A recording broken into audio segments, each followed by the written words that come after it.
الرحمن الرحيم. السلام عليكم ورحمة الله وبركاته.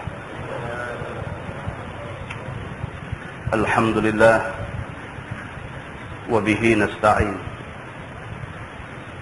أشهد أن لا إله إلا الله وحده لا شريك له، وأشهد أن محمدا عبده ورسوله، ونصلي ونسلم على هذا النبي الكريم سيد المرسلين وعلى آله وصحبه أجمعين. أما بعد، أيها المؤمنون اتقوا الله، أوصيكم وإياي بتقوى الله، فقد فاز المتقون. Muslimin dan muslimat, mudah-mudahan dirahmati Allah Subhanahu wa ta'ala. Di dalam sebuah hadis an Ali bin Abi Talib radhiyallahu anhu qala waqafa Rasulullah sallallahu alaihi wasallam bi Arafah, faqala an-nabi sallallahu alaihi wasallam هذه عرفة وهذا هو الموقف، وعرفة كلها موقف. ثم أفاض حين غربت الشمس، وأردف أسامة بن زيد، وجعل يشير بيده على حينته، والناس يضربون يمينا وشمالا، يلتفت إليهم ويقول أيها الناس عليكم السكينة. ثم أتى جمعا فصلى بهم الصلاتين جميعا، فلما أصبح أتى خزع فوقف عليه، وقال النبي صلى الله عليه وسلم هذا خزع وهو الموقف، وجمع كلها موقف. ثم أفاض حتى انتهى إلى وادي محسر، فقرع ناقته فخبت حتى جاوز الوادي، فوقف وأردف الفضل، ثم أتى الجمرة فرماها، ثم أتى المنحر، فقال النبي صلى الله عليه وسلم هذا المنحر، ومنى كلها منحر. واستفتته جارية شابة من خثعم، فقالت إن أبي شيخ كبير قد أدركته فريضة الله في الحج،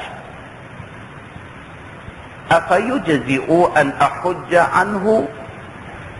قال النبي صلى الله عليه وسلم حجي عن أبيك. ثم أتاه رجل فقال يا رسول الله إني أفضت قبل أن أحلق. قال النبي صلى الله عليه وسلم احلق أو قصر ولا حرج.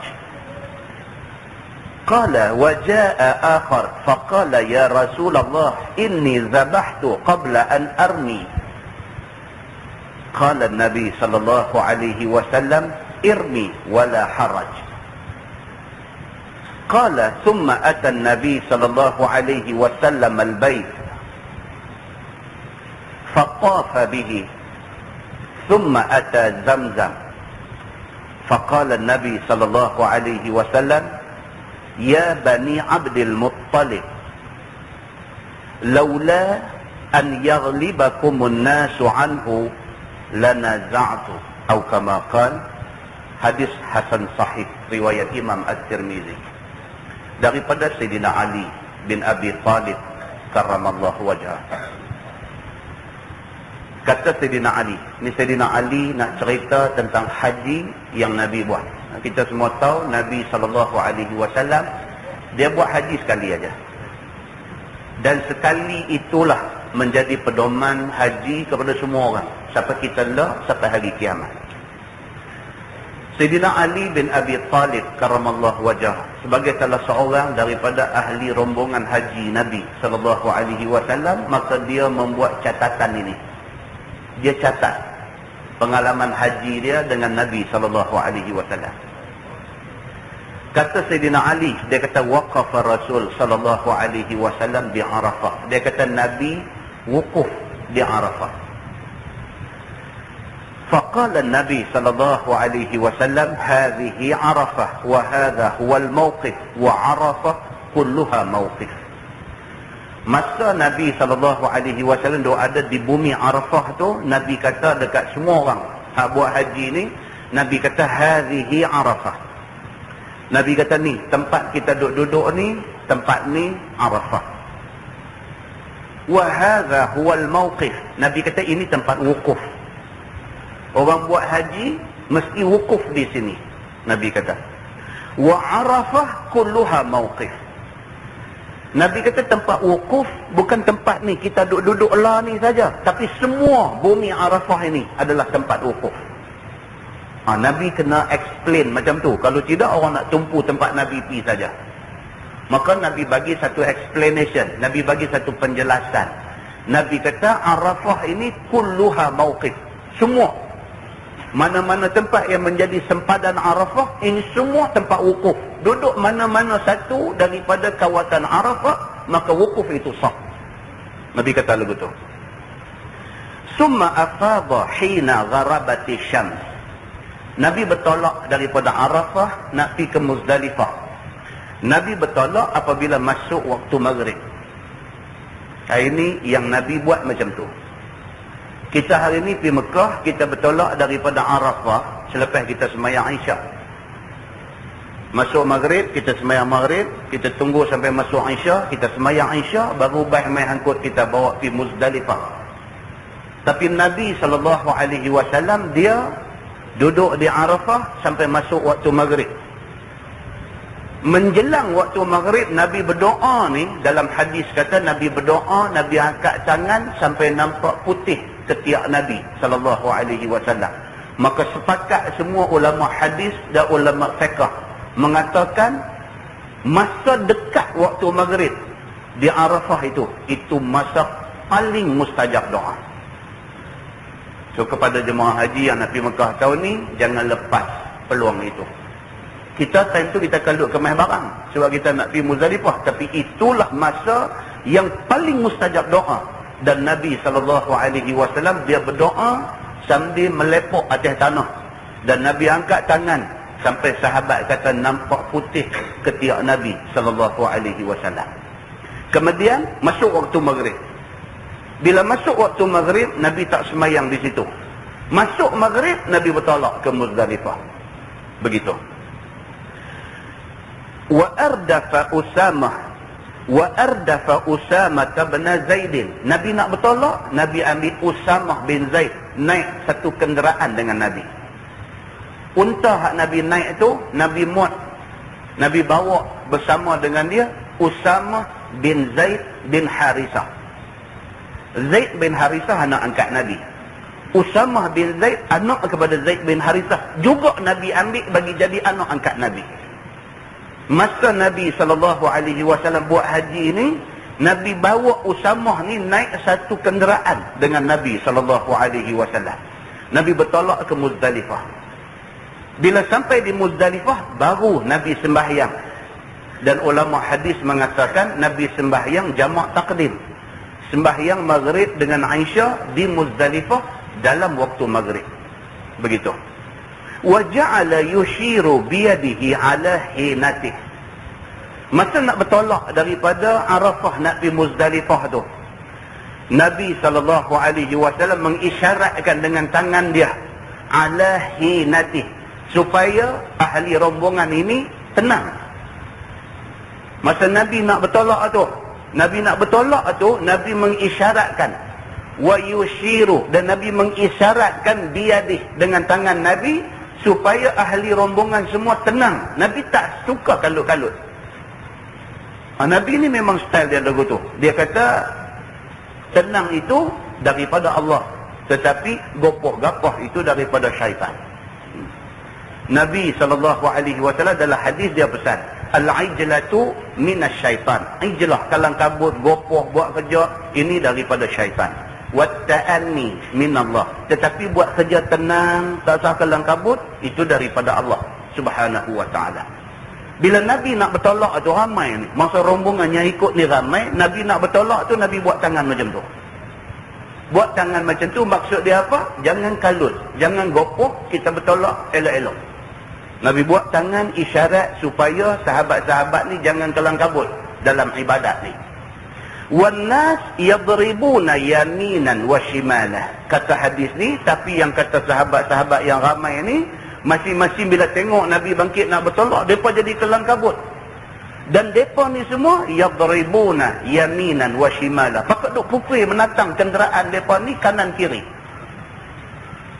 Ni, pukul unta suruh bangkit, pukul kuda suruh bangkit, pukul keldai suruh bangkit, pukul yadribuna yaminan wa shimalah. Nabi dah buat dah macam tu. Kata jangan kalut, kita nak bertolak lah ni, kita bertolak elok-elok. Dia jadi kelang kabut juga. Turun dekat jemaah haji kita lah ni. Turun. Orang dah bagi arahan, kata baik mai sat lagi, kita naik elok-elok. Nama siapa kena panggil, naik. Salah. Dia serbu pergi dekat pintu baik tu, tak tahu siapa kata apa, dia takut baik tak cukup, dia takut dia kena tinggal. Nampak? Sahabat zaman Nabi SAW buat haji tu pun serupa juga, manusia juga mereka ni. Nabi dah kata dah, jangan kelang kabut. Tapi kata hadis ni, wannas yadribuna yaminan wa shimalah. Pakat duk pukul menatang kiri kanan ni, suruh menatang ni bangkit, suruh jalan cepat-cepat, takut tertinggal dengan rombongan Nabi SAW. Kata hadis ni, yaltafitu ilaihim, Nabi beralih tengok mereka. Mereka yang jadi kelang kabut, jadi cemas, jadi apa ni, yaltafitu ilaih, Nabi beralih tengok. Apalah, orang dah kata jangan kelang kabut juga. Wa yaqulun Nabi SAW, dan Nabi kata, ayyuhan nas alaikumus sakinah. Nabi beralih tengok mereka duk kelang kabut ni. Nabi kata, ayyuhan nas, wahai manusia semua, alaikumus sakinah, tenang. Nabi kata, jangan duk buat kalut macam ni. Begitu. Summa ata jam'an fasalla bihim as-salataini jami'ah. Maka sampailah rombongan Nabi ni di Muzdalifah, yang hadis disebut dengan nama jam'an. Jam'an ni satu tempat di atas bumi Muzdalifah. Nabi sampai di situ dan Nabi duduk di situ. Di dalam hadis lain menceritakan apabila Nabi SAW sampai sahaja di Muzdalifah ni, Nabi sembahyang Maghrib dan Aisyah jamak taqdim. Selepas tu Nabi makan. Selepas tu Nabi terus tidur. Sehinggalah subuh pagi esok, Nabi bangkit awal-awal, Nabi sembahyang subuh di Muzdalifah, kemudian lagi sekali Nabi berdoa sungguh-sungguh di bumi Muzdalifah itu. Kemudian baru Nabi bertolak menuju ke Mina. Itu adalah hadis lain. Dia kata, falamma asbaha, apabila mai waktu subuh, ata qazah. Nabi dah selesai sembahyang subuh, dah sah lerah semua. Nabi bertolak pergi sampai ke satu tempat yang bernama Quzah. Fawaqafa alaih, Nabi berhenti saat dekat Quzah ni. Quzah ni, lah ni dia panggil Mash'aril Haram. Tempat tu, Mash'aril Haram. Kita pergi haji ni, ataupun kita yang biasa pergi rombongan umrah, mereka akan lalu kawasan tu. Dan turis guide dia nanti bagi tahu, di sinilah Mash'aril Haram, tempat Nabi berhenti sebelum Nabi masuk ke Mina betul ni. Nabi berhenti di Mash'aril Haram ni. Wa qala Nabi SAW, Nabi bersabda, hadza Quzah wa huwa al-mawqif wa jam'un kulluha mawqif. Nabi kata di sini juga adalah tempat kita boleh duduk. Dan semua Muzdalifah ini adalah tempat untuk kita berhenti untuk nak bermalam di Muzdalifah. Bukan tempat Nabi berhenti saja. Semua keseluruhan kawasan Muzdalifah itu adalah tempat untuk duduk nak mendapatkan bermalam di Muzdalifah. Begitu. Summa afadha hatta intaha ila wadi Muhassir. Kemudian Nabi SAW bertolak sehinggalah Nabi berhenti melewati satu kawasan yang dinamakan Wadi Muhassir. Nabi bertolak daripada Quzah tadi ni nak pergi ke Mina. Nabi lalu satu kawasan yang bernama Wadi Muhassir. Wadi Muhassir adalah tempat di mana tentera Abraha kena rejam dengan batu oleh burung ababil. Kalau kita pergi umrah, kita lebih tenang lagi. Kita lalu kawasan tu, dia akan lalu satu kawasan yang dipanggil sebagai Wadi Muhassir. Tempat di mana tentera Abraha, Allah hantar mai burung ababil, tarmihim bihijaratin min sijil faja'alahum ka'asfin ma'kul. Itu tempat nama dia Wadi Muhassir. Bila sampai sahaja di Wadi Muhassir ini, faqara'a naqatah fakhabbat hatta jawazal wadi. Nabi suruh kenderaan yang Nabi naik ni supaya bergerak laju. Bila sampai nak melewati, nak melepasi kawasan yang menjadi tempat tentera Abraha kena rejam batu ni, bila sampai di situ, Nabi SAW dia pecut kenderaan yang dia naik ni, suruh jalan cepat-cepat. Fakhabbat, maka berlari kenderaan itu hatta jawazal wadi, sampailah melepasi Wadi Muhassir yang menjadi tempat Allah turun bala kepada tentera Abraha ini. Ini dalam hadis lain Nabi ada bagi tahu. Kita kalau melalui satu kawasan yang menjadi kawasan tempat bekas umat dulu kena azab, kita tak boleh duduk berhenti ambil gambar, dia tak boleh. Kita disuruh segera melewati kawasan itu sebagai satu tunjuk, satu bukti yang menunjukkan kata kita tak mau menerima nasib yang sama seperti mana yang menimpa umat yang dimurkai Allah Subhanahu wa taala. Ini perintah Nabi dan Nabi sendiri buat macam tu. Bila lalu Wadi Muhassir ini, Nabi jalan laju-laju, cepat-cepat, suruh menatang ni jalan cepat-cepat sampailah lepas daripada Wadi Muhassir itu. Lepas daripada situ, fawaqafah, baru Nabi berhenti. Bagi menatang yang jalan laju ni rehat balik. Fawaqafah wa ardafal fadlah. Nabi ambil pula seorang lagi yang bernama Al-Fadl bin Al-Abbas. Dia ni sepupu Nabi. Al-Fadl bin Al-Abbas, anak kepada Al-Abbas. Al-Abbas pak penakan Nabi. Nabi ambil Al-Fadl ni, bubuh lagi seorang atas kenderaan Nabi. Tuan-tuan, Al-Fadl ni dia ada cerita. Semasa Nabi sakit kuat, Nabi nak wafat. Nabi dah tak boleh dah nak gagah, nak bangkit, nak pergi semayang subuh di masjid dah tak boleh dah. Terlalu gering, terlampau sakit kuat. Maka yang pergi papah Nabi bawa keluar mai ke tempat semayang ni ialah Sayyidina Ali dan Al-Fadl. Al-Fadl ni, ini juga kesayangan Nabi SAW. Bila sampai lepas daripada Wadi Muhassir, Nabi ambil Al-Fadl ni, sepupu dia ni. Nabi ambil naik satu kenderaan dengan dia. Summa atal jamrah. Kemudian Nabi sampai dekat Jamratul Aqabah. So Nabi sampai di Jamratul Aqabah itu waktu duha. Waktu duha. Itu sebab kita bagi jemaah haji yang nak pergi tahun ni, waktu melontar di Jamratul Aqabah ni, dia bermula daripada waktu duha. Kerana mengambil contoh daripada amalan Nabi SAW. Masuk waktu duha, Nabi pun pergi melontak di Jamratul Aqabah. Faramaha. Maka Nabi pun melontak Jamratul Aqabah ini. Summa atal manhar. Selepas habis melontak, Nabi SAW pergi ke satu tempat yang bernama Manhar.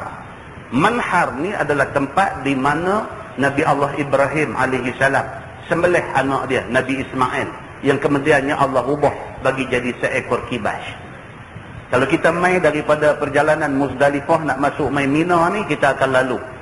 Selepas daripada kita melewati Wadi Muhassir, kita tengok sebelah kiri dia ada bukit-bukit tu, dia ada macam satu pondok batu kecil di atas tu.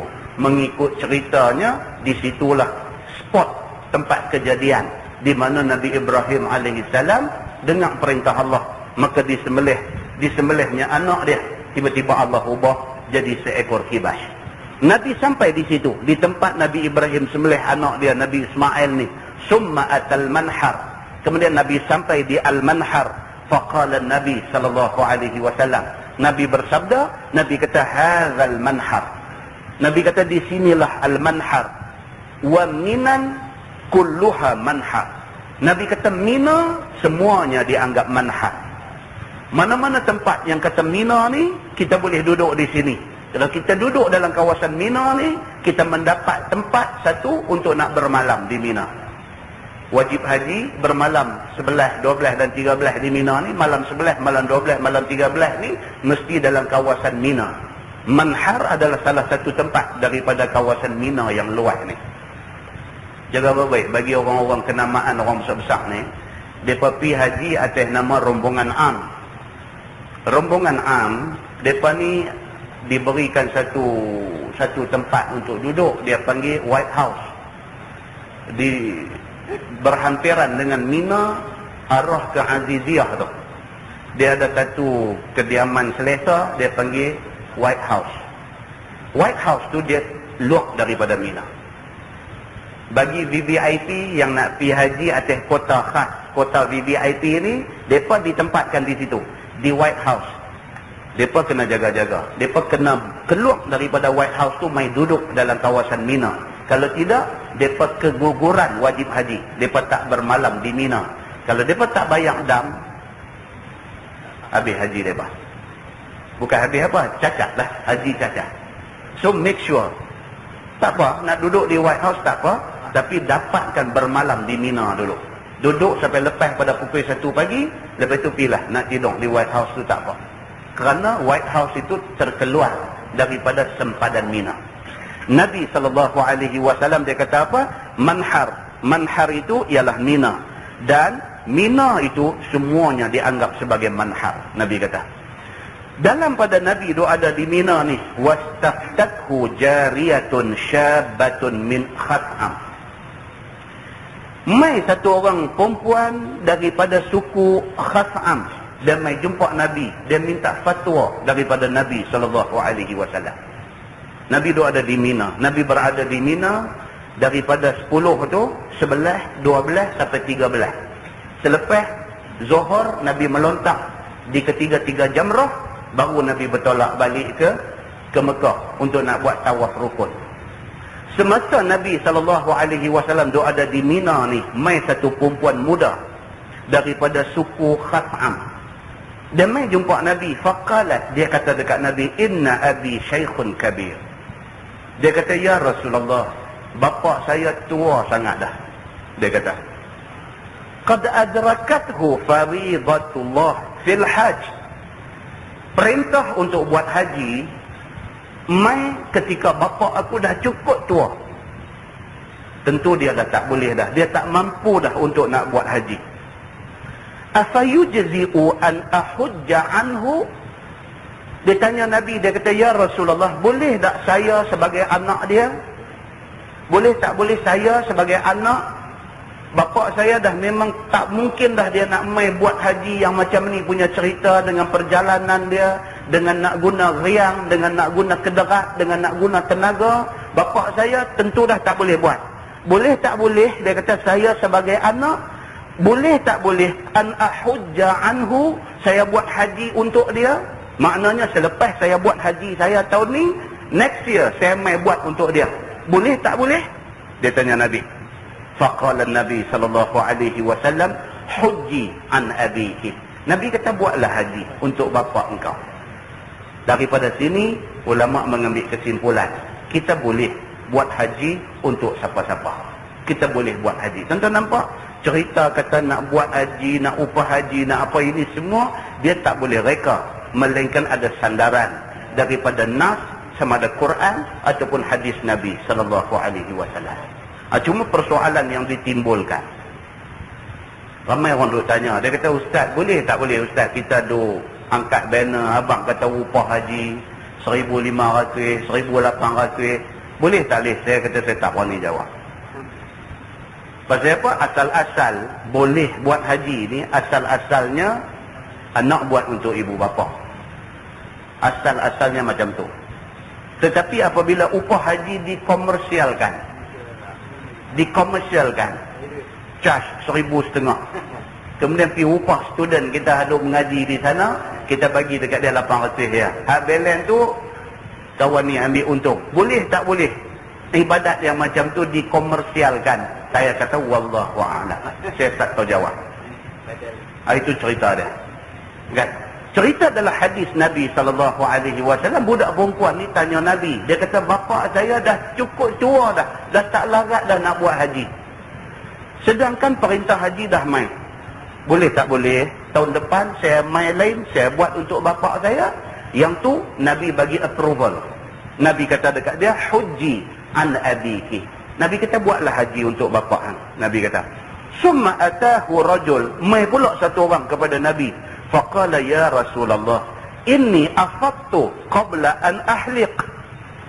Mai pula seorang dia kata, ya Rasulullah, saya buat berlain sikit. Nabi tadi daripada Arafah mai Muzdalifah, Muzdalifah mai Mina. Bila sampai di Mina, Nabi melontak Jamratul Aqabah. Hamba Allah ni pula dia buat kod lain. Dia daripada Arafah dia mai Muzdalifah, daripada Muzdalifah dia terus pergi Mekah. Dia sampai di Mekah dia kata, inni afaqtu, aku telah buat tawaf ifadah. Orang mai di Mina melontak Jamratul Aqabah, dia terus pergi ke Mekah, dia tawaf dulu. Dia tawaf rukun. Lepas dia tawaf rukun, dia bercukong. Lepas tu baru dia mai di Mina. Bila dia mai di Mina, dia takut kot cara dia buat ni tak kena. Maka dia pergi tanya Nabi SAW.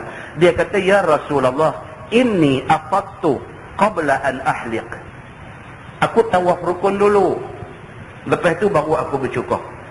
Sedangkan orang lain mai melontak Jamratul Aqabah bercukong. Lepas tu baru tawaf rukun. Aku buat terbalik. Macam mana dengan haji aku ya Rasulullah? Qala Nabi SAW, ihliq au qassir wala haraj. Nabi kata tak apa. Kalau dah tawaf rukun, bercukong. Lepas bercukong, haji kamu okey. Nabi kata, wala haraj. Tidak ada masalah dengan cara yang kamu buat. Mengambil dalil daripada hadis ini, maka boleh. Kepada orang yang daripada Muzdalifah, dia tak masuk Mina. Dia terus pergi ke Mekah. Dia sampai di Mekah, dia tawaf rukun. Lepas tawaf rukun, kalau dia belum sa'i lagi, dia sa'i. Dia lepas sa'i, dia bercukong. Dia tahallul awal. Kemudian dia balik semula mai ke Mina. Bila sampai di Mina, dia melontak Jamratul Aqabah. Dia tahallul sani. Maka perbuatan yang macam tu tidak salah. Disahkan kata tidak salah oleh Nabi SAW.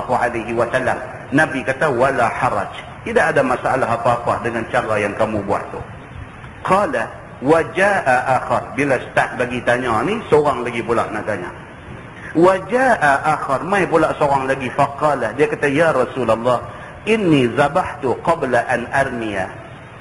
Ya Rasulullah, saya buat korban dulu sebelum saya melontak di Jamratul Aqabah. Macam mana pula dengan saya? Sebab Nabi SAW, dia daripada Arafah, dia main Muzdalifah. Muzdalifah, dia main Mina. Bila sampai Mina, Nabi melontak Jamratul Aqabah. Lepas melontak, Nabi bercukong. Lepas tu, Nabi buat korban. Yang dia ni, dia pergi potong buat korban dulu. Lepas dia buat korban, baru dia main melontak. Dia tanya Nabi, macam mana pula dengan cara saya ni? Nabi kata, irmi, tak ada masalah. Kalau kamu sudah buat korban, kamu pergi melontak lah ni. Wala haraj. Nabi kata, tidak ada masalah dengan perbuatan itu. Maka itu juga disahkan sebagai salah satu daripada cara nak buat haji. Tuan-tuan nampak ni, yang bila kita pergi kursus haji, dengar Ustaz kata lugu tu, Ustaz kata lugu ni, kita pening tu sebenarnya semua dilakukan oleh para sahabat. Dan Nabi endorse, kata cara itu tidak salah. Maka boleh buat. Kerana endorsement daripada Nabi itu menjadi hadis Nabi SAW. Begitu. Baik. Kemudian dia kata, summa atal bait. Nabi selesai kerja di Mina. Selepas dah Nabi sampai di Mina, melontak di Jamratul Aqabah, Nabi bercukong. Kemudian Nabi korban. Nabi korban pada hari itu 100 ekor unta. Nabi korban 100 ekor unta. Orang hadiah dekat Nabi, orang apa-apa semua Nabi tolak buat korban. 100 ekor unta. Selepas selesai tu, Nabi duduk di Mina untuk malam 11, 12 dan 13 untuk nak bermalam di Mina. Dan pada siangnya selepas Zuhur, Nabi melontak Jamratul Ula, Jamratul Wusta, Jamratul Aqabah. 777, esok pun 777, lusa pun 777. Kemudian Nabi SAW masuk ke Mekah. Summa atal bait, Nabi sampai di Mekah, sampai di Baitullah, fattafa bihi, Nabi tawaf Kaabah 7 pusingan. Summa ata Zamzam, selesai Nabi tawaf 7 pusingan, Nabi pi ke telaga Zamzam. Itu sebab kita hari ini telaga Zamzam dah tutup. Bila habis kita tawaf 7 pusingan, kita berjalan ke makam Ibrahim sambil kita baca ayat Quran yang Nabi baca, wattakhidhu min maqami Ibrahim musalla. Di belakang makam Ibrahim salat sunat tawaf 2 rakaat. Fatihah, qul ya ayyuhal kafirun. Rakaat kedua Fatihah, qul huwallahu ahad. Hadis yang kita baca di Jelutong baru ni.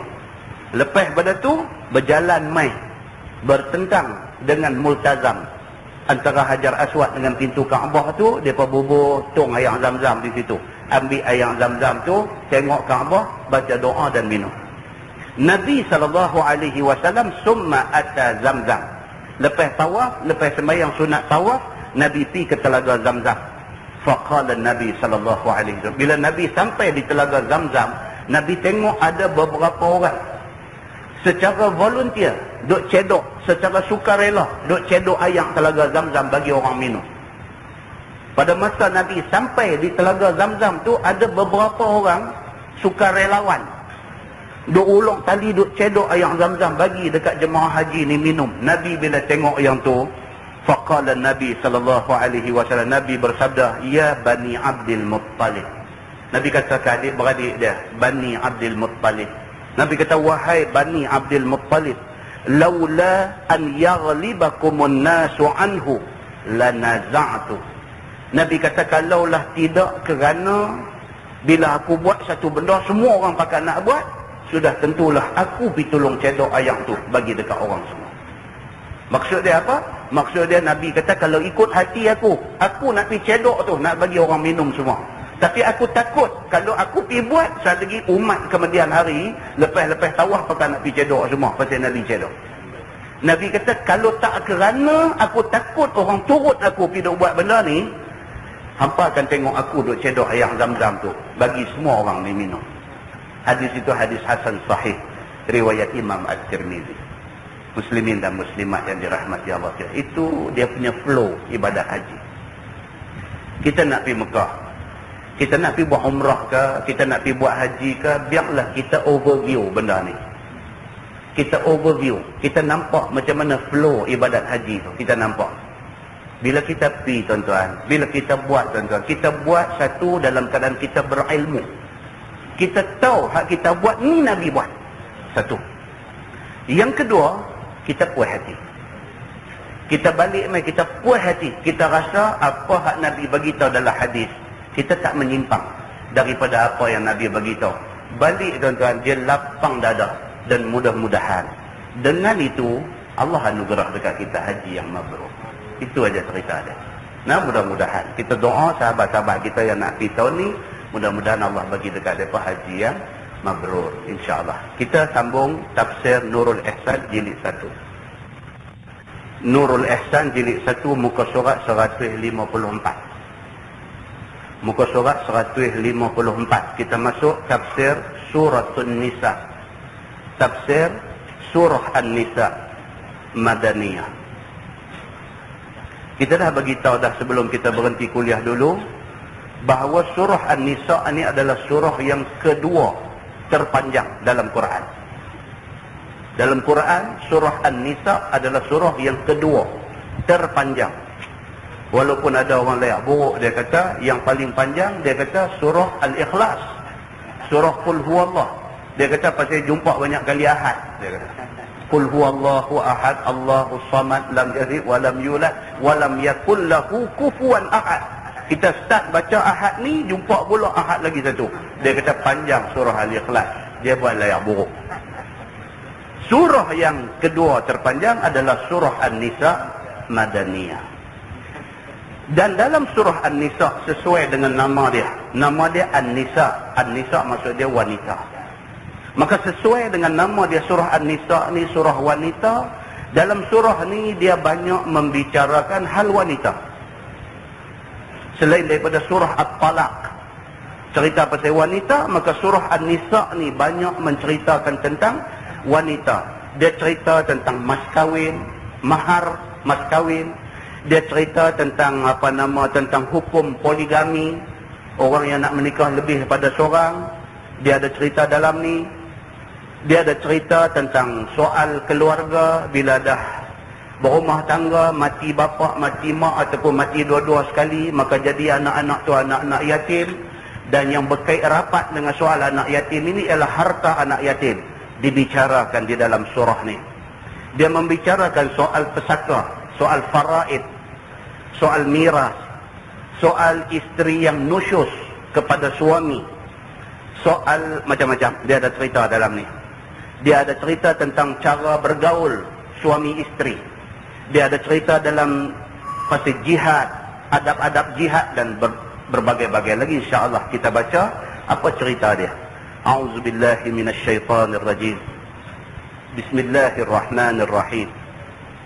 Ya ayyuhan nasu attaqu rabbakumul ladzi khalaqakum min nafsin wahidah. Maksudnya, wahai segala manusia, takut oleh kamu akan Tuhan kamu yang menjadikan dia akan kamu daripada diri yang satu, iaitu Adam alaihissalam. Dia start surah ni apa dia? Dia suruh kita takut kat Tuhan. Pasal Allah Subhanahu Wa Taala yang buat turun surah ni, yang buat turun Quran ni, dia tahu manusia ni dia tak takut kat Tuhan. Itu cerita dia. Manusia ni dia tak takut kat Tuhan. Maka dia start surah ni, dia pesan dekat manusia, ittaqu rabbakum. Takutlah dekat Tuhan, dia kata. Tuhan tu siapa? Tuhan allazi khalaqakum min nafsin wahidah. Tuhan yang menjadikan hampa semua daripada start dengan seorang, iaitu Adam alaihissalam. Start daripada Adam, Tuhan bagi jadi Hawa daripada tulang rusuk dia. Start daripada Adam dengan Hawa, dia mai bercambah keluar mai keturunan manusia ni punya ramai. Start daripada Adam dan Hawa tu, manusia ni kemudian dia jadi berbagai-bagai bangsa. Dia jadi bangsa-bangsa yang bercakap dengan berbagai-bagai bahasa. Dia jadi manusia dengan macam-macam cerita manusia, yang berasalnya semua ni daripada Adam hak seorang. Betapa Allah Subhanahu Wa Taala Tuhan Maha Besar. Begitu. Dia kata, dengan kamu taat akan dia, yakni akan Allah, dan jangan kamu buat maksiat kepada dia sekali-kali. Dia pesan yang kata taat kepada Allah ni apa dia? Hak Tuhan suruh kita buat. Hak Tuhan larang jangan teringin, jangan teringat nak buat. Begitu. Wa khalaqa minha zawjaha. Dan menjadi ia daripada Adam itu isterinya, iaitu Hawa. Daripada satu tulang rusuk Adam yang sebelah kiri, di dalam syurga, dengan tidak berasa sakit akan Adam itu. Dalam hadis, tuan-tuan buka dalam Sahih Bukhari, dia menceritakan tentang benda ni. Tentang bagaimana Allah bagi jadi Adam. Allah letak Adam dalam syurga. Adam duduk dalam syurga, dia duduk tengok segala makhluk yang ada dalam syurga ni semua couple. Burung ada partner dia, tengok apa, semua ada couple. Ada couple, dia pun duduk tanya apa, siapa? Dia seorang. Dia terlena dalam keadaan duk fikir pasal apa Tuhan buat dia seorang. Dalam lenanya itu, Allah ambil daripada tulang rusuk dia, daripada dhil', dia sebut dalam bahasa hadisnya dhil', bat lam'ain, dhil', dia tarik keluar, dijadikan Hawa dengan kehendak Allah Subhanahu Wa Taala. Begitu. Wa batha minhuma rijalan katsira wa nisaa. Dan menghambur ia daripada kedua, yakni Adam dan Hawa itu, beberapa banyak laki-laki dan beberapa banyak perempuan yang begitu banyak. Dia kata, daripada Adam dan Hawa tu dia keluar mai punya ramai. Kita hari ni paling-paling champion berapa orang? Paling-paling champion 13 orang. Paling champion 13 orang. Ada ni 2 orang, 3 orang, 2 orang, 3 orang, 4 orang. Lagu tu punya duk mai. Pasal apa? Pasal dia kata tepung naik harga. Kan? Habis champion tu ada 13. Allah Subhanahu Wa Taala atas kehendak dia, Hawa melahirkan begitu ramai keturunan kemudiannya. Dia kata, dan kata setengah ulama, tiada mati Adam sehingga lihat anak cucu cicitnya 40,000 orang. Ini riwayat mengatakan begitu. Tidak sabit daripada nas yang sahih. Tetapi ada riwayat yang main mengatakan Adam dan Hawa ni kendiannya, bukan anak dia saja. Sampai cucu, sampai cicit dia apa semua dah dapat anak-anak kahwin pula, dapat cucu-cucu apa semua. Mati Adam alaihi salam ni ketika anak cucu cicitnya berjumlah 40,000 orang. Kata satu riwayatnya begitu. Nah, baik. Firman Allah, wattaqullaha allazi tasaaluna bih. Dan takut olehmu akan Allah, yakni Tuhan yang kamu minta dengan dia. Seperti kata setengah kepada setengah, as'aluka billah. Dia sebut lagi sekali apa dia? Wattaqullah. Dia kata takutlah kepada Allah. Allah ni siapa? Allazi tasaaluna bihi. Yang kamu sebut nama dia bila kamu nak minta apa-apa. Menjadi kebiasaan orang-orang Arab. Bila dia nak bercakap, bila dia nak minta satu-satu benda, dia sebut nama Allah. Dia bawa contoh sini, dia kata apa? As'aluka billah. Aku minta tolong dekat hang dengan nama Allah. Ini orang Arab, dia biasa. Dia sumpah wallahi ni ada di mulut dia. Dia sumpah wallahi. Dia kata wallahi aku nak pi. Nak pi aja abang kata aku akan pi dah cukup. Tapi tak, orang Arab kebiasaan dia nak perkemas janji dia tu, dia kata wallahi. Wallahi sa'azhab. Demi Allah aku akan pi. Kan? Dia nak minta dekat orang pun, as'aluka billah. Aku minta dekat hang, aku minta pinjam duit dekat hang dengan nama Allah, dia kata. Maka Allah tu siapa? Allah ialah Tuhan yang mulut hampa tak lekang duk sebut nama dia. Waktu nak minta tolong pun hampa sebut nama dia. Begitu. Ataupun wa anshuduka billah. Aku minta akan dikau dengan nama Allah. Ataupun aku bersumpah akan dikau dengan nama Allah. Berilah kepada aku akan itu. Dia nak minta satu benda kan. Demi Allah dia kata, wallahi aku kalau aku tak ada duit, aku tak minta pinjam dekat hang, dia kata. Dia sebut wallahi. Dia sebut demi Allah. Demi Allah dia kata, kalau aku ada duit, aku tak minta dekat hang. Aku pun tahu juga ayat muka maruah aku. Dia sumpah dengan nama Allah. Allah yang duduk di mulut kita. Silap sikit kita sumpah sebut nama dia. Silap sikit kita ucapkan nama dia. Allah tu Tuhan kita. Pasal apa waktu nak sumpah kita ingat dia? Waktu biasa-biasa kita lupa ke dia. Itu maksudnya. Firman Allah, wal arham. Dan takutlah olehmu akan segala rahim. Kerana memutuskan rahim itu dosa besar dan membawa kepada kepapaan, membawa kepada pendek umur dan membawa sebab kepada segala kejahatan. Dia kata jaga baik-baik. Lagi sekali Allah Subhanahu wa taala peringat, takutlah kepada Allah, jangan sampai hampa putus silaturahim. Jangan sampai ada di kalangan hampa ni dengan mak tak bercakap. Tu teruk. Yang tu paling teruk. Jangan ada di kalangan hampa ni yang macam tu, yang dengan mak tak bercakap kerana kecil hati, kerana tak puas hati, kerana marah apa-apa sikit dengan mak, tak bercakap dengan mak. Tak balik rumah dia, tak bercakap dengan dia, dia telefon saja tak mau angkat. Jangan ada yang macam tu. Kerana mak itulah punca lahir kita di dunia ni. Kita putih hubungan dengan dia, kita putih rahim yang cukup besar dosa di sisi Allah Subhanahu wa taala. Dan termasuk di dalam rahim, tajuk ni akan dioleh panjang di Jelutung. Tajuk akan datang, dia ambil tajuk ni.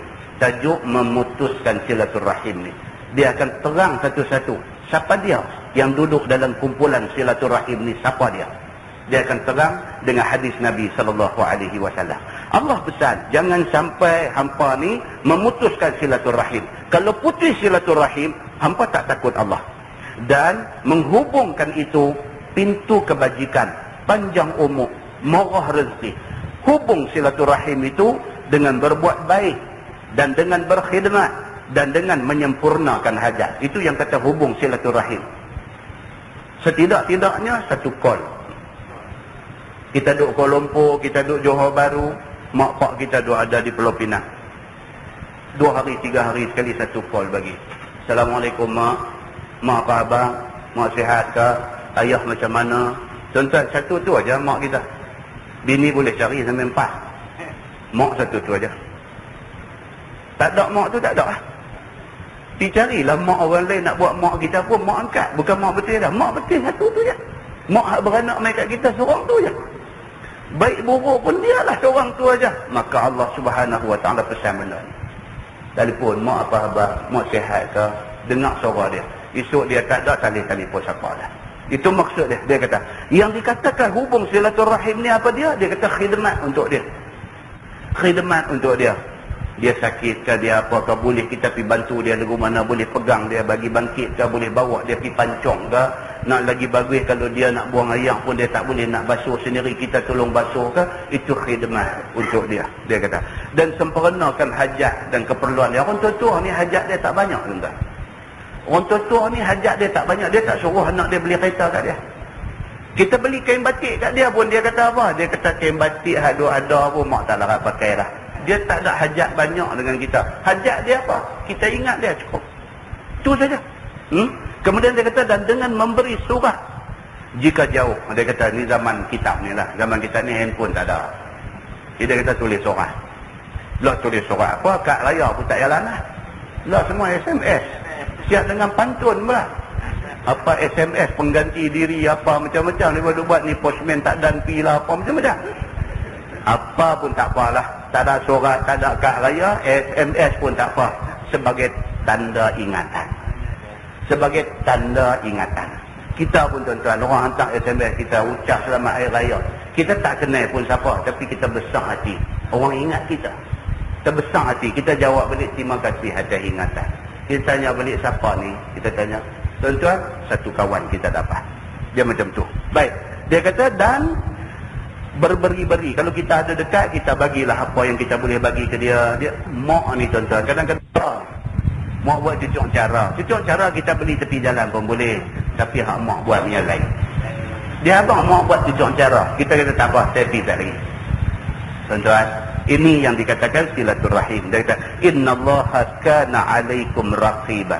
Bahawasanya Allah Subhanahu Wa Taala itu ada mengintai-ngintai segala amalan kamu.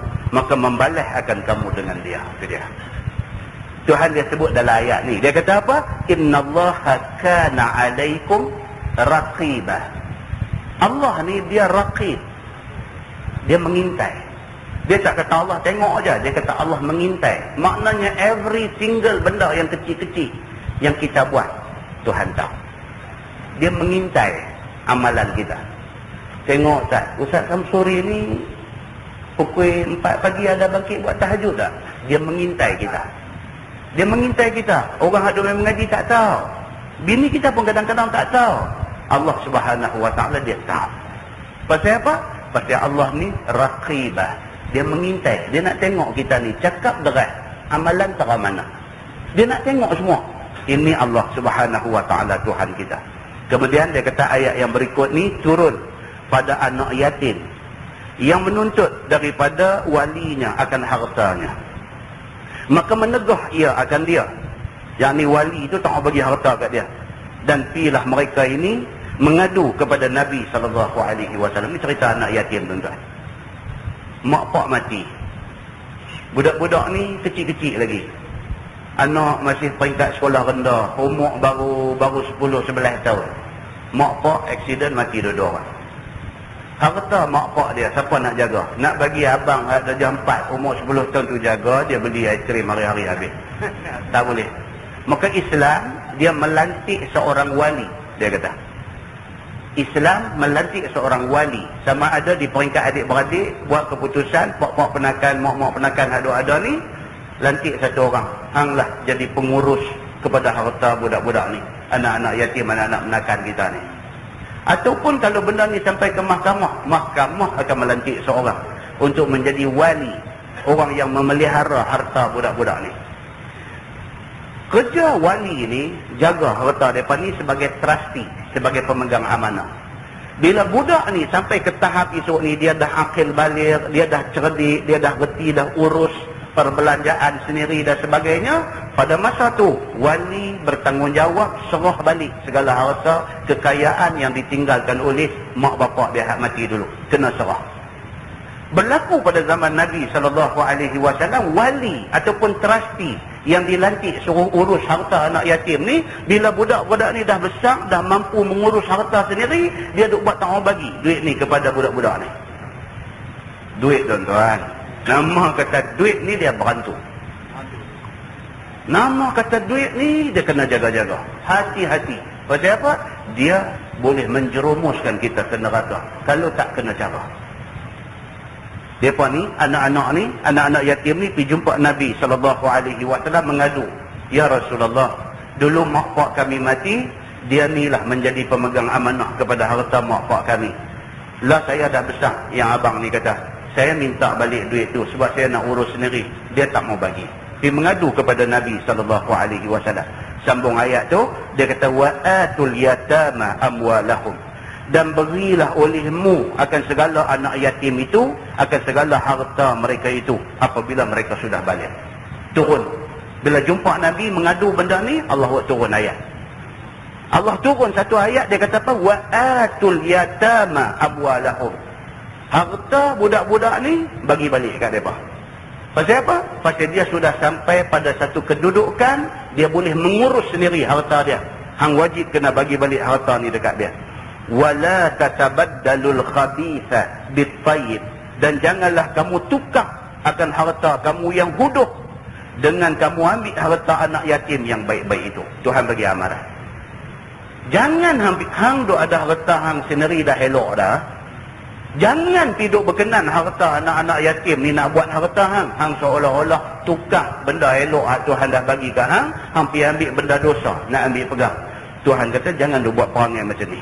Wala ta'kulu amwalahum ila amwalikum. Dan jangan kamu makan harta mereka itu campur aduk dengan harta kamu. Ini peraturan anda. Bukan dalam hal anak yatim saja. Dalam hal apa-apa pun, kalau kita ni terlibat dengan satu kerja mengurus duit orang, jangan campur duit itu dengan duit kita. Yang ni kena ingat. Kita di tempat kerja, kita jadi bendahari persatuan pekerja Islam ke apa ke semua, kutip-kutip duit yuran daripada kawan-kawan semua, bagus yang masuk dalam kopek duit kita, yang tu lah piduk kena capati, yang tu lah piduk kena pasembuh padang kota, yang tu lah semua kita duk belanja. Kita kata tak apa, aku tulis. Kita kata tak apa, aku tulis. Esok aku bukan tak tahu hukum. Esok aku bagi balik. Jangan. Duit hak orang, buah hasil. Jangan campur duk sekali dengan duit kita. Pasal apa? Takut. Tuan-tuan, pasal apa? Duit ni berantu. Takut. Daripada awal bubuh satu akaun hasil. Bubuh satu akaun hasil. Jangan masuk bercampur dengan duit kita. Sebab benda tu boleh mengumban kita ke neraka. Begitu. Baik. Innahu kana huban kabira. Bahawasanya makan harta anak yatim adalah dosa besar. Dia kata, tu dia. Tuhan abang senang aja. Jaga baik-baik, dia kata. Benda tu dosa besar. Begitu. Dan tak kala turun ini hukum, menegah mereka itu, yakni wali, daripada pelihara anak yatim. Dan adalah pada mereka itu, mereka yang ada pada bawahnya 10 ataupun 8 daripada isteri, daripada kalangan anak yatim. Pada zaman tu macam tu.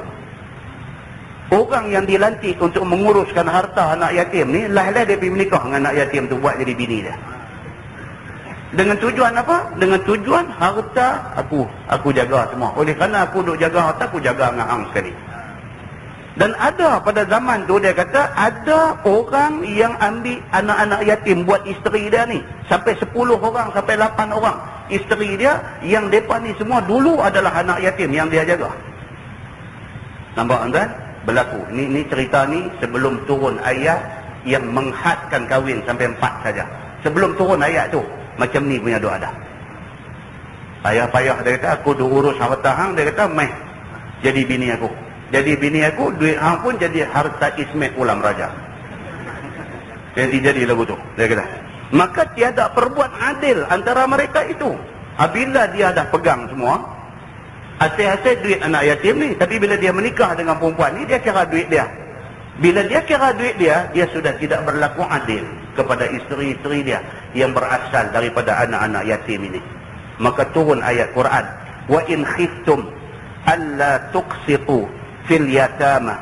Dan jika kamu tahu bahawa tiada kamu kuasa buat adil pada isteri-isteri kamu yang anak-anak yatim itu, yakni tak mampu berlaku adil pada mahar, pada mas kahwin, pada nafkah, pada belanja dia, Dan pada giliran dia, kalau sekiranya isteri lebih daripada satu, kalau kamu rasa kamu tak boleh berlaku adil, fankihu ma taba lakum minan nisa'i matna wa thulatha wa ruba'.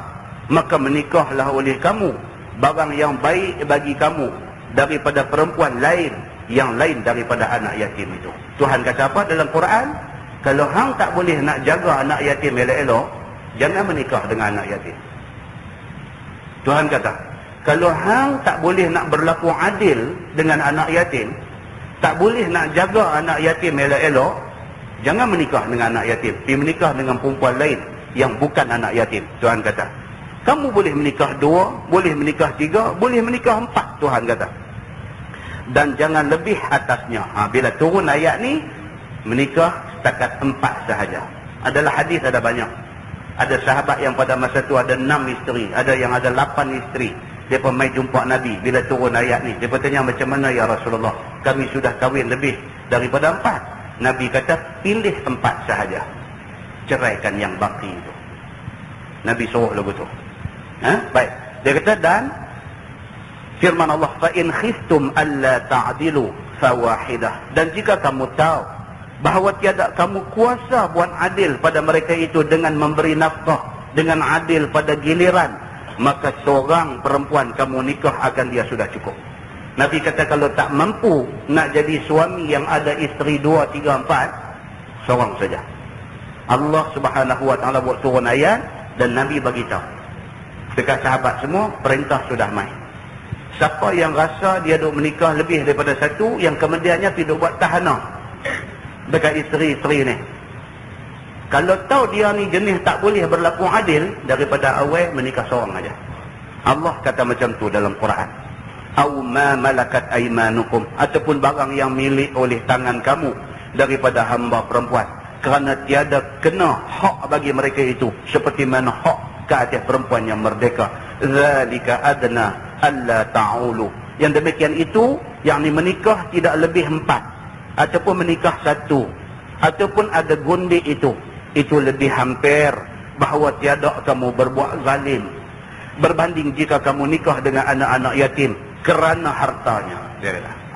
Tuhan kata, kalau menikah ni kerana niat daripada awal tak ikhlas dah, jangan menikah lagi baik. Macam-macam masyarakat lah pun ada. Nikah pasal apa? Pasal melihat harta. Laki-laki nak perempuan ni pun pasal apa? Pasal dia ni anak orang berharta. Dia memang ingat macam tu. Kalau macam ni punya ingat, jangan menikah daripada awal. Hang buat zalim orang. Nak menikah pasal memang hati kita nak dia dan kita nak hidup elok dengan dia. Masya Allah, tafadhal. Tapi kalau ada niat-niat tersembunyi yang macam-macam ni, jangan. Menikah pasal apa? Pasal nak balas dendam. Hang tak tahu. Tapi pak hang dulu buat naya dekat pak aku. Ni salahnya. Dia pergi tackle budak perempuan ni sampai dapat. Dapat, dia buat tahanan kat budak ni. Pasal apa? Pasal nak melangsaikan dendam dia. Dendam keluarga bergaduh dulu ni. Kalau macam ni punya niat menikah, jangan daripada awal. Quran kata lagu tu. Pasal apa? Pasal buat zalim ni tak senang kita. Sampai mati kita tak senang. Firman Allah Subhanahu wa taala, wa atun nisaa sadaqatihinna nihlah. Dan diberi oleh kamu akan segala perempuan itu, akan segala mahar, yakni mas kawin mereka itu, pemberian daripada kesukaan, yakni pemberian yang ikhlas. Lagi satu dia beritahu, nak menikah mas kawin ni mesti ikhlas. Hari ni trend mas kawin ni berapa? 99,999 ringgit 99 sen. Pasal apa tu? Yang pergi ambil 99,999, dia kata, I crazy betul dengan nombor 9 ni. Macam tu punya jawab. Itu tak ikhlas. Mas kahwin bagi 30 ringgit pun ikhlas, itu lebih baik. Mas kahwin ni tuan-tuan, dia ada banyak cerita. Mas kahwin ni satu, kalau benda tu disebut sebagai mas kahwin, bapak tak boleh ambil. Dan masyarakat kita jadi juga sebut kata mas kahwin, kata 3,000. Bapak balas dekat dia duit tu. Duit tu dia buat dalam album lah, dia buat bunga lah, apa, buat hantaran ni macam-macam lah. Pak ni tengok-tengok, dia kata nampak boleh tak, hilang bekas bunga tu. album tu hilang. Padahal mas kahwin bukan duit hantaran, duit mas kahwin. Bila anak pergi tanya, dia kata, bapak, duit mas kahwin saya mana? Dia tunjuk almari, dia tunjuk katil, dia tunjuk apa? Tu dia. Anak kata, dah duit mas kahwin dalam album dulu. Itu dia kata. Ingat aku pergi beli dengan elok tu semua tu, dia kata. Pak ni pun satu punya. Kan? Tu, dia kata tu lemari, apa katil, apa ni, semua ni, pasal nak kahwin hang aku pergi beli ni, itu aku advance duit aku, dia kata. Aku advance duit aku. Aku ambil balik dah, dia kata. Tak boleh tuan-tuan. Kalau duit tu mas kahwin hak anak dara. Kalau hantaran itu hal lain. Tapi kalau sebut kata mas kahwin, dia automatik dia jadi hak anak dara. Mesti kena bagi kat dia. Kecuali lepas dia ambil dia nak bagi, itu cerita lain. Satu. Yang kedua, dalam sebuah hadis Sayyidina Ali bin Abi Talib, dia cerita, Sayyidina Ali kata, duit mas kahwin tu boleh jadi ubah. Adalah Ibnu Katsir pun ada bawa hadis ni. Duit mas kahwin tu dia boleh jadi ubah. Menikah laki-laki perempuan ni, kemudian laki-laki ni dia duk jadi tak sihat. Ada dalam satu hadis dia kata dia sakit perut. Dia boleh minta sikit daripada duit mas kahwin yang dia bagi dulu dekat isteri dia, dia boleh minta sikit. Duit tu digunakan untuk beli madu, beli honey, beli madu lebah, campurkan dengan air hujan. Dalam Ibnu Katsir dia bawa mai riwayat ni, dan minum, insya-Allah Allah bagi kesembuhan dengan benda tu. Itu ada dicatatkan. Jadi mas kahwin ni dia ada guna dia. Jadi orang perempuan ni bila dapat duit mas kahwin tu simpan. Untuk kes-kes yang macam-macam ni, manalah nak tahu, kut makbul. Apa yang disebut oleh Sayyidina Ali bin Abi Talib karramallahu wajhah. Jadi bagi orang yang mas kahwin pun dah habis dah, nikah lain, ambil mas kahwin lain pun. Baik. Dia kata di sini apa? Dia kata dan wa'atun nisa sadaqatihinna nihlah.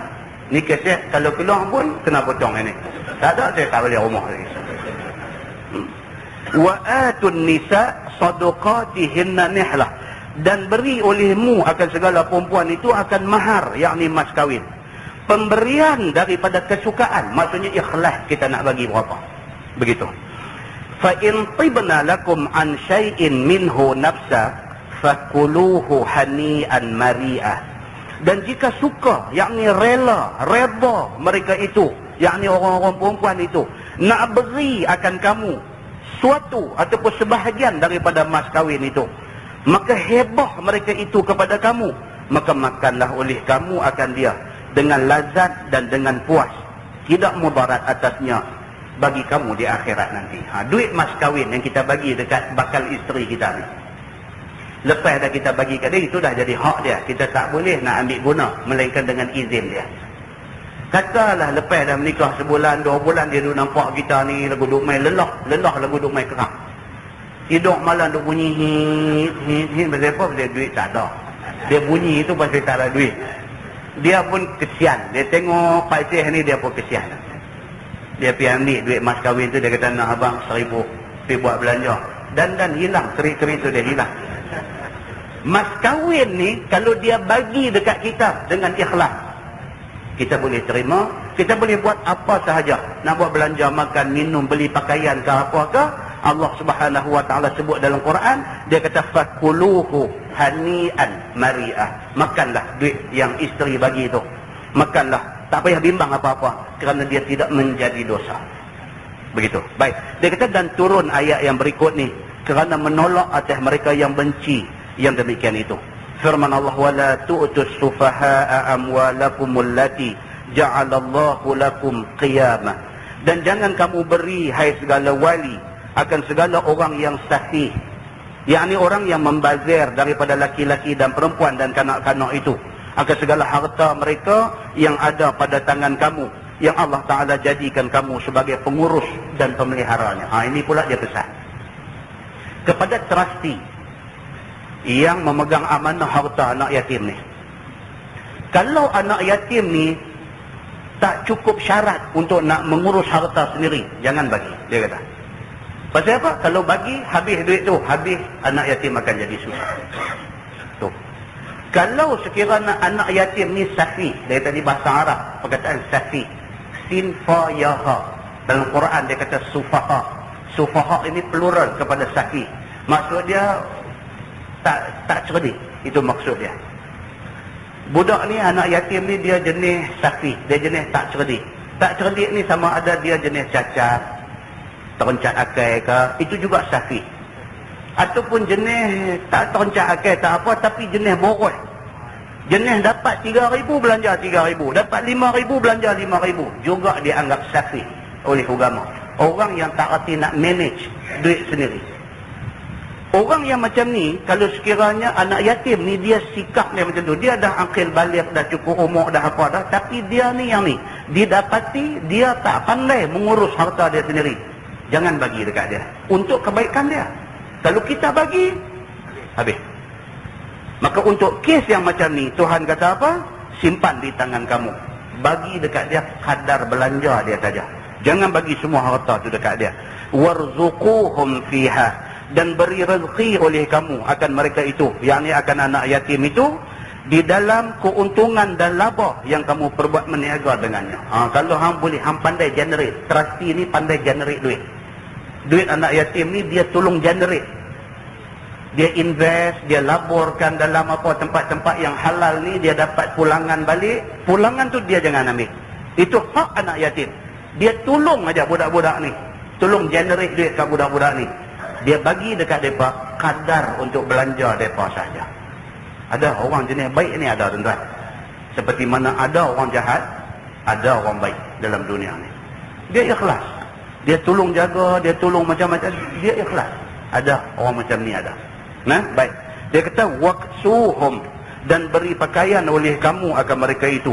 Waqulu lahum qawlan ma'rufa, dan katalah olehmu kepada anak-anak yatim itu perkataan yang baik-baik, iaitu janji nak bagi harta mereka apabila mereka cerdik.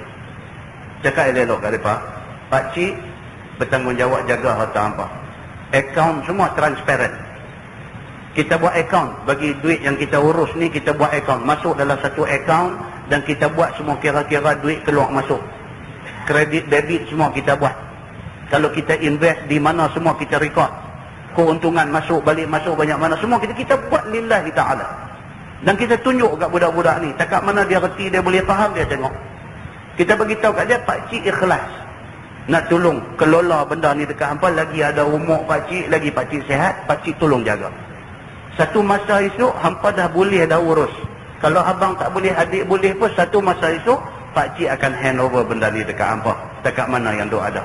Setiap bulan dia bagi, suruh check account, berapa masuk, berapa keluar, perbelanjaan ke mana, semua dia bagi.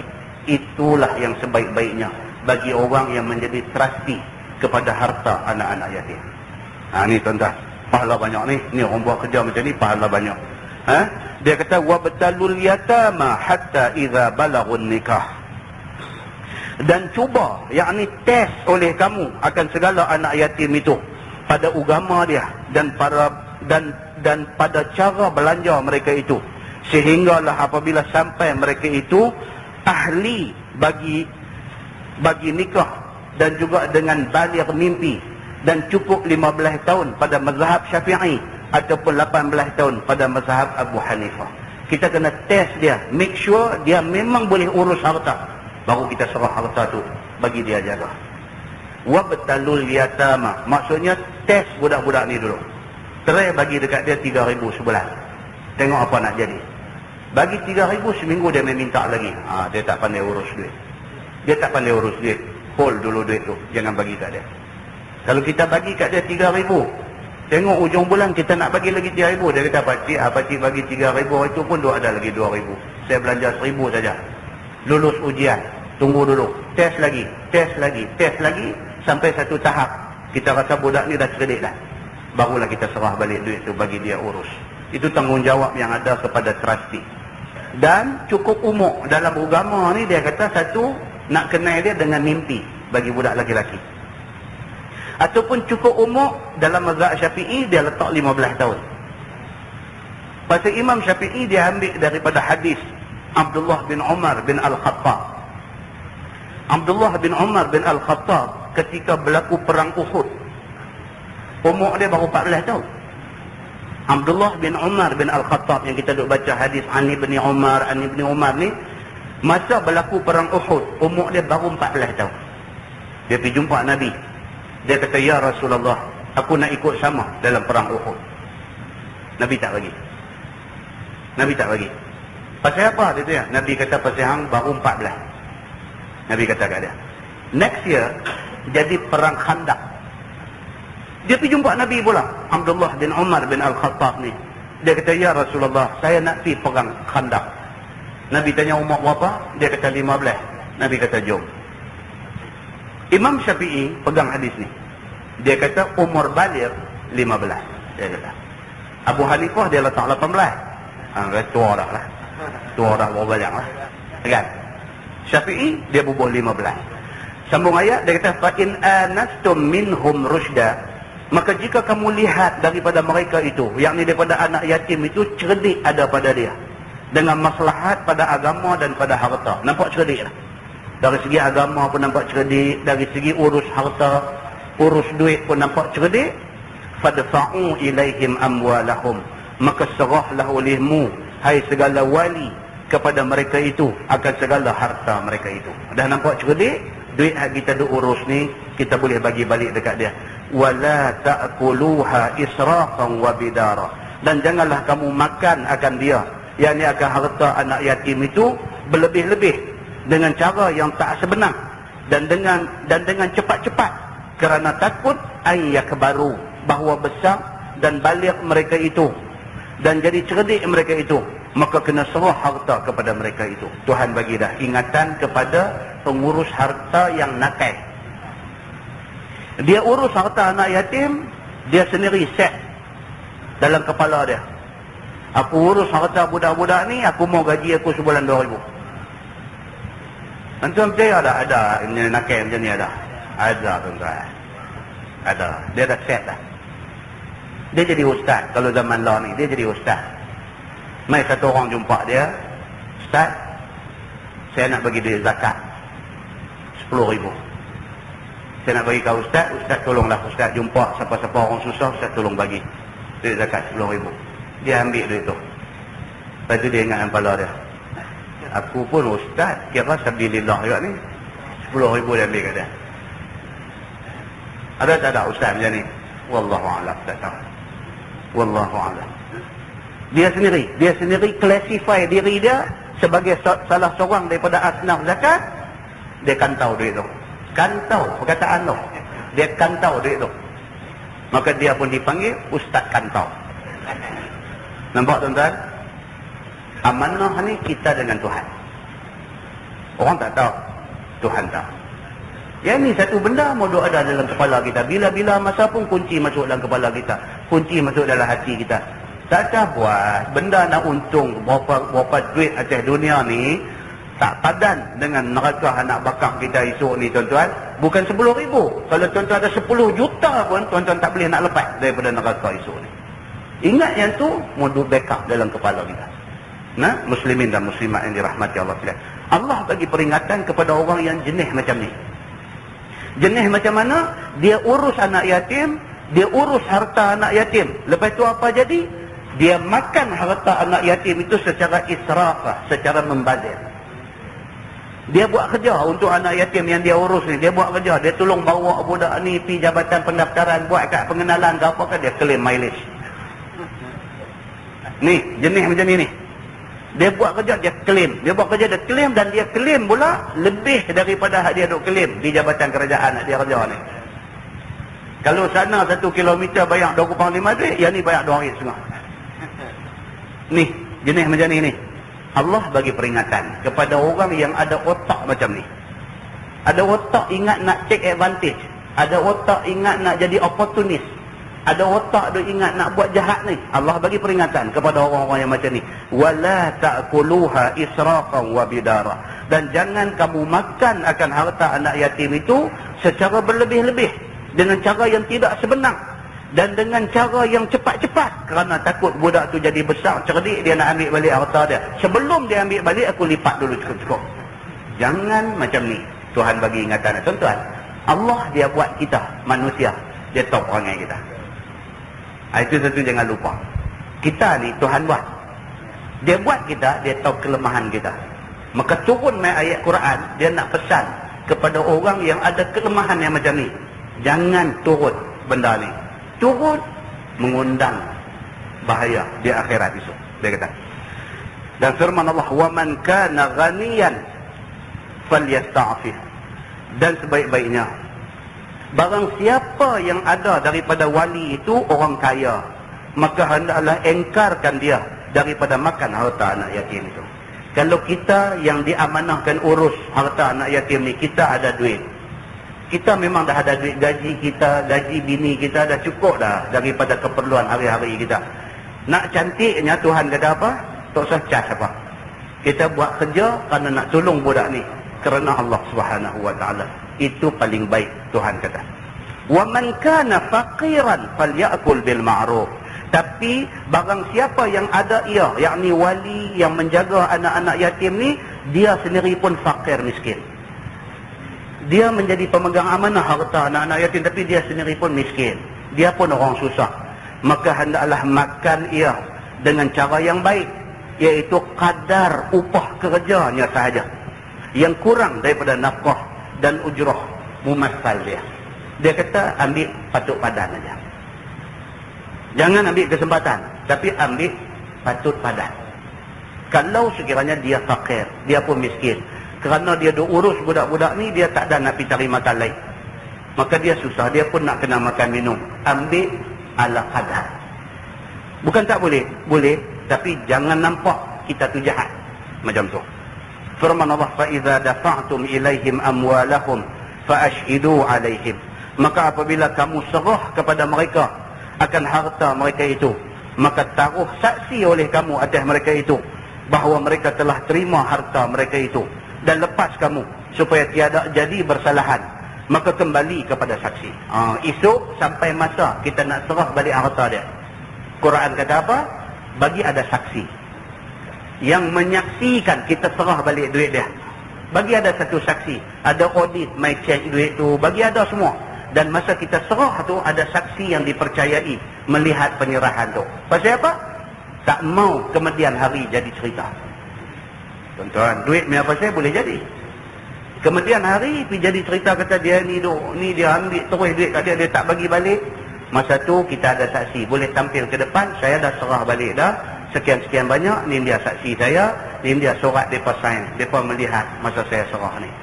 Nak selamat diri kita daripada tohmahan di masa depan. Tuan-tuan tengok macam mana Islam berapa punya cantik. Islam ni, kalau kita betul-betul ikut Quran, hadis ni, dia tak ada loophole. Dia tak ada loophole, dia tutup semua. Benda-benda yang nak boleh bagi kita terkapit ni, dia tutup. Kalau kita follow betul-betul benda ni, kita tak terkapit. Dia macam tu.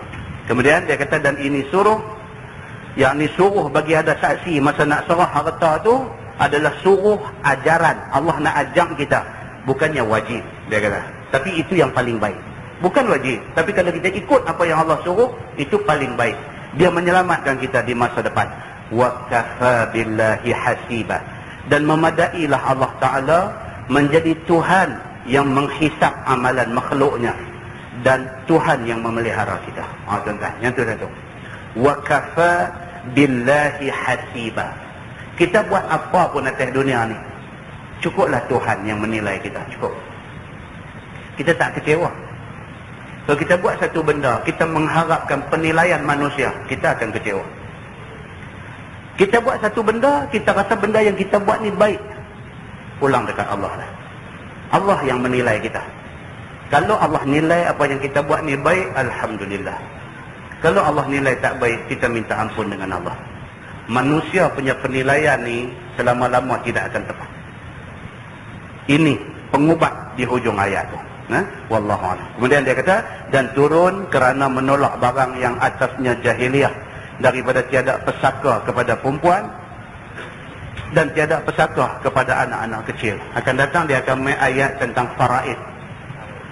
dalam Arab jahiliah dulu, bila mati mak bapak ni, anak perempuan tak dapat apa. Anak laki-laki ambil semua.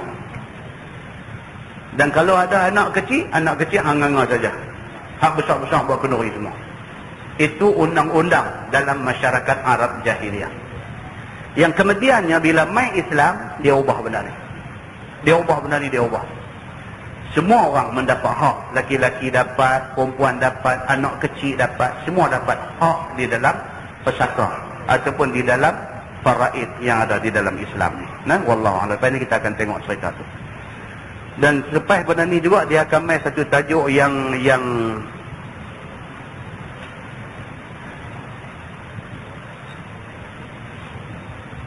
tajuk yang kita kena ambil perhatian sangat-sangat, iaitu cerita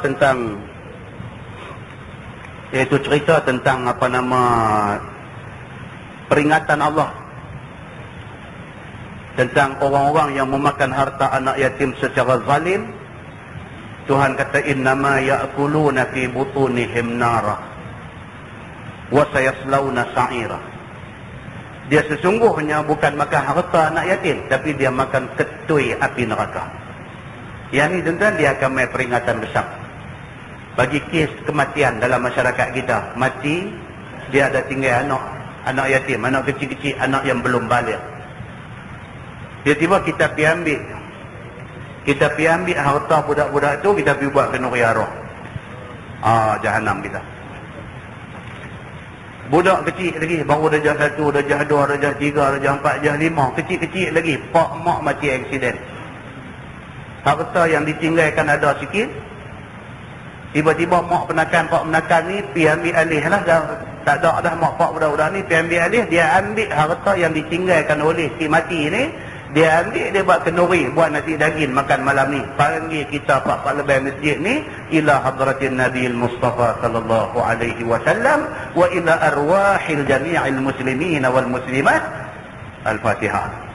Alhamdulillah apa semua sampailah last kali afdalul zikri fa'lam annahu la ilaha illallah. La ilaha illallah, la ilallah. Nasi daging kita bantai. Nasi daging tu, kenduri tu dibuat daripada harta peninggalan mak pak yang mati ni. Anak yatim berceritak tu ada. Kita makan tu, Tuhan kata apa? Innama ya'kuluna fi butunihim nara. Sesungguhnya mereka telan ketui-ketui api neraka. Wa sayaslawna sa'ira. Tempat paling layak bagi Tok Lebay ni di mana? Di dalam neraka sa'ir. Sebab kita kata apa? Cukuplah budaya ni semua cukup. Bila ada kematian, kita pergi tolong dia lagi. Bukan kita pergi pelepuh nasi daging dia. Kita pergi tolong dia. Pergi tengok dia, anak-anak kecil dia apakah semua, pergi cari makan, pergi hantar ke anak-anak ni bagi makan. Bukan kita nak pergi makan nasi hasil daripada duit yang ditinggalkan oleh mak pak mereka. Itu cerita di sebalik larangan-larangan ni semua. Itu cerita yang kita nak kena ambil pengajaran dan kita kena buat sesuatu supaya benda yang menjadi budaya yang tak kena ni dapat kita hentikan. Nah, wallahu a'lam. Yang baik itu daripada Allah, kita tangguh dengan tasbih kafarah dan surah Al-Asr. Bulan depan tak ada kuliah. Bulan 1 pula insya-Allah. Subhanakallahumma bihamdik asyhadu an la ilaha illa anta أستغفرك وأتوب إليك. بسم الله الرحمن الرحيم. والعصر إن الإنسان لفي خسر إلا الذين آمنوا وعملوا الصالحات وتواصوا بالحق. اللهم صل على محمد في الأولين والآخرين وسلم ورضي الله تبارك وتعالى عن ساداتنا أصحاب سيدنا رسول الله أجمعين. بسم الله الرحمن الرحيم. الحمد لله رب العالمين حمدا يوافي نعمه ويكافئ مزيده. يا ربنا لك الحمد كما ينبغي لجلال وجهك الكريم وعظيم سلطانك. رضينا بالله ربا وبالإسلام دينا وبمحمد نبيا ورسولا. اللهم افتح علينا فتوح العارفين وارزقنا فهم النبيين بجاه خاتم المرسلين اللهم فقهنا في الدين وعلمنا التأويل واهدنا صراطك المستقيم. اللهم أرنا الحق حقا وارزقنا اتباعه وأرنا الباطل باطلا وارزقنا اجتنابه. اللهم اجعل جمعنا جمعا مرحوما وتفرقنا من بعده تفرقا معصوما. وصلى الله على محمد وعلى آله وصحبه وسلم والحمد لله رب العالمين. السلام عليكم.